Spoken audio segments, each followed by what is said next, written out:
ಕೊಪ್ಪಳದ TB dam ಬಳಿ ಭೀಕರ ಅಪಘಾತ ಸಂಭವಿಸಿ 6ಕ್ಕೂ ಹೆಚ್ಚು ಮಂದಿ ಸಾವನ್ನಪ್ಪಿದ್ದಾರೆ ಅನ್ನೋ ಮಾಹಿತಿ ಲಭ್ಯವಾಗ್ತಾ ಇದೆ.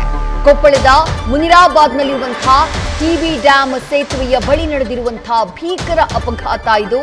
ಟ್ರ್ಯಾಕ್ಟರ್ಗೆ ಹಿಂಬದಿಯಿಂದ ಟಿಪ್ಪರ್ ಡಿಕ್ಕಿ ಹೊಡೆಯುತ್ತೆ, ಟ್ರ್ಯಾಕ್ಟರ್ ಪಲ್ಟಿಯಾಗುತ್ತೆ, ಸೇತುವೆಯ ಕೆಳಗೆ ಉರುಳಿ ಬಿದ್ದಿದೆ ಟ್ರ್ಯಾಕ್ಟರ್. 6ಕ್ಕೂ ಹೆಚ್ಚು ಜನ ಸಾವನ್ನಪ್ಪಿದ್ದಾರೆ. ಹುಲಿಗೆಮ್ಮ ಜಾತ್ರೆಗೆ ಅಂತ ಹೇಳಿ ಟ್ರ್ಯಾಕ್ಟರ್ನಲ್ಲಿ ತೆರಳ್ತಾ ಇದ್ರು ಜನ. ಜಾತ್ರೆ ಮುಗಿಸಿಕೊಂಡು ವಾಪಸ್ ಆಗ್ತಾ ಇದ್ದಂತಹ ಟೈಮ್ನಲ್ಲಿ ಈ ಭೀಕರ ಅಪಘಾತ ಸಂಭವಿಸಿದೆ. ಸ್ಥಳಕ್ಕೆ ಮುನಿರಾಬಾದ್ ಪೊಲೀಸರು ದೌಡಾಯಿಸಿದ್ದಾರೆ, ಪರಿಶೀಲನೆಯನ್ನ ನಡೆಸುತ್ತಿದ್ದಾರೆ.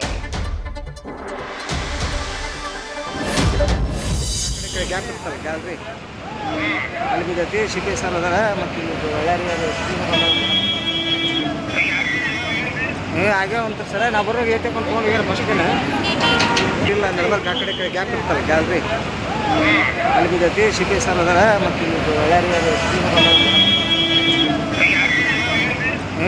ಭೀಕರ ಅಪಘಾತದ ದೃಶ್ಯಗಳನ್ನ ಗಮನಿಸ್ತಾ ಇದ್ದೀರಿ. ಕೊಪ್ಪಳದ ಮುನಿರಾಬಾದ್ ಬಳಿ ಇರುವಂತಹ ಟಿಬಿ ಡ್ಯಾಂ ಬಳಿ ಆಗಿರುವಂತಹ ಅಪಘಾತ ಇದು. ಟ್ರ್ಯಾಕ್ಟರ್ ಒಂದಕ್ಕೆ ಹಿಂಬದಿಯಿಂದ ಬಂದಂತಹ ಟಿಪ್ಪರ್ ಡಿಕ್ಕಿ ಹೊಡೆಯುತ್ತೆ. ಡಿಕ್ಕಿ ಹೊಡೆದಂತಹ ಪರಿಣಾಮ ಟ್ರ್ಯಾಕ್ಟರ್ ಸೇತುವೆಯ ಕೆಳಗೆ ಬಿದ್ದಿದೆ ಗಮನಿಸ್ತಾ ಇದ್ದೀರಿ. ಆ ಟ್ರ್ಯಾಕ್ಟರ್ನಲ್ಲಿ ಕೊಪ್ಪಳದ ಪ್ರಸಿದ್ಧ ಜಾತ್ರಾ ಮಹೋತ್ಸವ ಹುಲಿಗೆಮ್ಮ ಜಾತ್ರೆ, ಆ ಜಾತ್ರೆಗೆ ಅಂತ ಹೋಗಿದ್ದ ಭಕ್ತರು ಮನೆಗೆ ವಾಪಸ್ ಆಗ್ತಾ ಇದ್ರು. ಆ ಸಂದರ್ಭದಲ್ಲಾಗಿರುವಂತಹ ಅಪಘಾತ 6ಕ್ಕೂ ಹೆಚ್ಚು ಜನರ ಜೀವ ಬಲಿ ಪಡೆದಿದೆ ಅನ್ನೋದು ಸದ್ಯಕ್ಕಿರುವಂತಹ ಮಾಹಿತಿ. ಮತ್ತಷ್ಟು ಡೀಟೇಲ್ಸ್ನ ನಮ್ಮ ಪ್ರತಿನಿಧಿ ರಾಜು ನೀಡ್ತಾ ಹೋಗ್ತಾರೆ. ರಾಜು, ಎಷ್ಟು ಜನ ಇದ್ರು ಟ್ರ್ಯಾಕ್ಟರ್ನಲ್ಲಿ? ಎಕ್ಸಾಕ್ಟ್ ಸಾವಿನ ಸಂಖ್ಯೆ ಎಷ್ಟು? ಗಾಯಾಳುಗಳು ಎಷ್ಟು ಜನ ಇದ್ದಾರೆ? ಯಾವ ಆಸ್ಪತ್ರೆಗೆ ದಾಖಲು ಮಾಡಲಾಗಿದೆ? ಏನ್ ಮಾಹಿತಿ ಸಿಗ್ತಾ ಇದೆ ರಾಜು?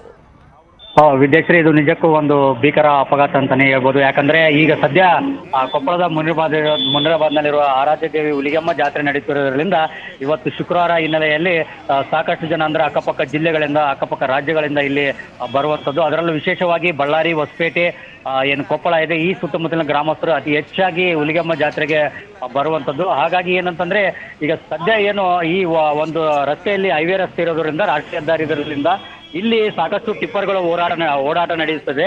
ಹಾಗಾಗಿ ಇಲ್ಲಿ ಜಾತ್ರೆಗೆ ಬರುವಂಥ ಜನರು ಏನಂತಂದ್ರೆ ಟ್ರ್ಯಾಕ್ಟರ್ ಮಾಡ್ಕೊಂಡು ಬರುವಂಥದ್ದು. ಸೊ ಹಾಗಾಗಿ ನಿನ್ನೆ ಏನು ಇವತ್ತು ಶುಕ್ರವಾರ ಇರೋದ್ರಿಂದ ನಿನ್ನೆ ಜಾತ್ರೆಗೆ ಬಂದಿರುವಂಥ ಏನು ಬಳ್ಳಾರಿ ಜಿಲ್ಲೆ ಮೂಲದವರೆಂದು ಮಾಹಿತಿ ಸಿಕ್ಕಿರುವಂಥದ್ದು. ಸೊ ಟ್ರ್ಯಾಕ್ಟರ್ ಅಂದ್ರೆ ಜಾತ್ರೆ ಮುಗಿಸ್ಕೊಂಡು ಮರಳಿ ಹೋಗುವಾಗ ಈ ಒಂದು ಅಪಘಾತ ನಡೆದಿರುವಂಥದ್ದು. ಏನು ಮುನಿರಾಬಾದ್ ಜಲಾಶಯ ಇದೆ, ಆ ಜಲಾಶಯದ ಎರಡನೇ ಏನು ಸೇತುವೆ ಇದೆ, ಆ ಸೇತುವೆ ಬಳಿ ನಡೆದಿರುವಂಥದ್ದು. ಏನು ಹಿಂಬದಿಯಿಂದ ಗುದ್ದಿರುವ ಹಿನ್ನೆಲೆಯಲ್ಲಿ ಟ್ರ್ಯಾಕ್ಟರ್ ಏನಂದ್ರೆ ಕೆಳಗಡೆ ಪಲ್ಟಿ ಆಗಿರುವಂಥದ್ದು. ಆ ಟ್ರ್ಯಾಕ್ಟರ್ನಲ್ಲಿ ಇರುವಂತಹ ಸುಮಾರು 7 ಜನರು ಸದ್ಯ ಮೃತಪಟ್ಟಿರುವಂತಹ ಮಾಹಿತಿ ನಮಗೆ ಲಭ್ಯ ಆಗಿರುವಂಥದ್ದು. ಸೊ ಟ್ರ್ಯಾಕ್ಟರ್ಲ್ಲಿ ಎಷ್ಟು ಜನರು ಇದ್ರು, ಅವ್ರ ಹೆಸರು ಏನು ಅಂತ ಇನ್ನ ಮಾಹಿತಿ ಸಿಕ್ಕಿಲ್ಲ. ಅಲ್ಲಿರುವಂತಹ ಸ್ಥಳೀಯರು ಏನಂದ್ರೆ ಈಗ ಅಂದ್ರೆ ರಾಜು 7 ಜನ ಸಾವನ್ನಪ್ಪಿದ್ದಾರೆ ಈ ಭೀಕರ ಅಪಘಾತದಲ್ಲಿ. ಗಾಯಾಳುಗಳು ಎಷ್ಟು ಜನ ಇದ್ದಾರೆ ರಾಜು? ಎಷ್ಟು ಜನರನ್ನ ಹಾಸ್ಪಿಟಲ್ಗೆ ಅಡ್ಮಿಟ್ ಮಾಡಲಾಗಿದೆ? ಸದ್ಯ ಸಾವನ್ನಪ್ಪಿರುವಂತ ಸಂಖ್ಯೆ ಮಾತ್ರ ಪೊಲೀಸರು ಮಾಹಿತಿ ನೀಡಿರುವಂತದ್ದು. ಗಾಯಾಳುಗಳ ಬಗ್ಗೆ ಇನ್ನೂ ಮಾಹಿತಿ ಯಾವುದೇ ರೀತಿ ಮಾಹಿತಿ ಸಿಕ್ಕಿಲ್ಲ. ಸೊ ಗಾಯಾಳುಗಳನ್ನು ಮತ್ತು ಸಾವನ್ನಪ್ಪಿರೋದನ್ನು ಈಗ ಸದ್ಯಕ್ಕೆ ಶವಗಳನ್ನು ಹೊಸಪೇಟೆಯಲ್ಲಿರುವಂತಹ ಸರ್ಕಾರಿ ಆಸ್ಪತ್ರೆಗೆ ರವಾನೆ ಮಾಡಿರುವಂತದ್ದು. ಸೊ ಸದ್ಯ ಪೊಲೀಸರು ಅಲ್ಲಿ ಆ ಒಂದು ಕಾರ್ಯದಲ್ಲಿ ತೊಡಗಿರುವಂತದ್ದು ಮತ್ತು ಸ್ಥಳೀಯರ ಸಹಾಯದಿಂದ ಏನು ಶವಗಳನ್ನು ಕೂಡ ಹೊರತೆಗೆಯುವಂತ ಮತ್ತು ಟ್ರ್ಯಾಕ್ಟರ್ ಅಲ್ಲಿರುವಂತಹ ಟ್ರಾಫಿಕ್. ರಾಜು, ಇವರು ಯಾವ ಊರಿನವರು ಸಾವನ್ನಪ್ಪಿದವರು ಅನ್ನುವಂಥ ಮಾಹಿತಿ ಇದೆಯಾ? ಜೊತೆಗೆ ಟಿಪ್ಪರ್ ಚಾಲಕ ಆತನನ್ನೇನಾದ್ರೂ ವಶಕ್ಕೆ ಪಡೆದಿದ್ದಾರಾ? ಅಪಘಾತಕ್ಕೆ ಏನು ಕಾರಣ ಆಯ್ತು ಅನ್ನೋದೇನಾದ್ರೂ ಗೊತ್ತಾಗಿದೆಯಾ ರಾಜು?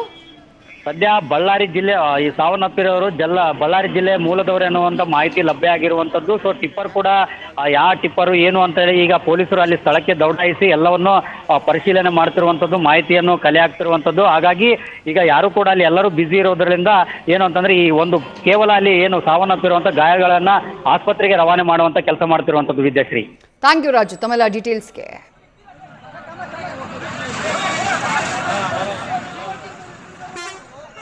ಅಪಘಾತದ ದೃಶ್ಯಗಳನ್ನ ಗಮನಿಸ್ತಾ ಇದ್ದೀರಿ. ಅಪಘಾತ ಸಂಭವಿಸಿದಂತಹ ತಕ್ಷಣಕ್ಕೆ ಆ ಭಾಗದಲ್ಲಿ ಹೋಗ್ತಾ ಇದ್ದಂತಹ ಜನ, ವಾಹನ ಸವಾರರು ರಕ್ಷಣೆಗೆ ಧಾವಿಸಿದ್ದಾರೆ. ಕೆಳಗೆ ಬಿದ್ದಿದ್ದವರು, ಆ ಟ್ರ್ಯಾಕ್ಟರ್ ಪಲ್ಟಿಯಾಗಿ ಕೆಳಗೆ ಬಿದ್ದಂಥವ್ರನ್ನ ಮೇಲಕ್ಕೆ ತರುವಂತಹ ಪ್ರಯತ್ನ ಮಾಡಿದ್ದಾರೆ. ಆದರೆ ಭೀಕರ ಅಪಘಾತ 7 ಜನರ ಜೀವವನ್ನ ಬಲಿ ಪಡೆದಿದೆ. ಹಿಂಬದಿಯಿಂದ ವೇಗವಾಗಿ ಬಂದಂತಹ ಟಿಪ್ಪರ್ ಟ್ರ್ಯಾಕ್ಟರ್ಗೆ ಡಿಕ್ಕಿಯನ್ನ ಹೊಡೆದಿದೆ. ಡಿಕ್ಕಿ ಹೊಡೆದಂತಹ ಆ ರಭಸಕ್ಕೆ ಸೇತುವೆಯಿಂದ ಟ್ರ್ಯಾಕ್ಟರ್ ಕೆಳಗಡೆ ಬಿದ್ದಿದೆ. ಇದ್ದವರೆಲ್ಲ ಬಳ್ಳಾರಿ ಜಿಲ್ಲೆಯವರೇ ಅನ್ನುವಂಥ ಮಾಹಿತಿ ಇದೆ. ಟ್ರ್ಯಾಕ್ಟರ್ನಲ್ಲಿ ಎಷ್ಟು ಜನ ಇದ್ರು, ಗಾಯಾಳುಗಳು ಎಷ್ಟು ಜನ ಅನ್ನೋದು ಮಾಹಿತಿ ಲಭ್ಯ ಆಗಬೇಕು. ಕೆಲವರನ್ನ ಹೊಸಪೇಟೆ ಆಸ್ಪತ್ರೆಗೆ ಚಿಕಿತ್ಸೆಗಾಗಿ ದಾಖಲು ಮಾಡಲಾಗಿದೆ ಎನ್ನುವಂಥ ಮಾಹಿತಿ ಸಿಗ್ತಾ ಇದೆ.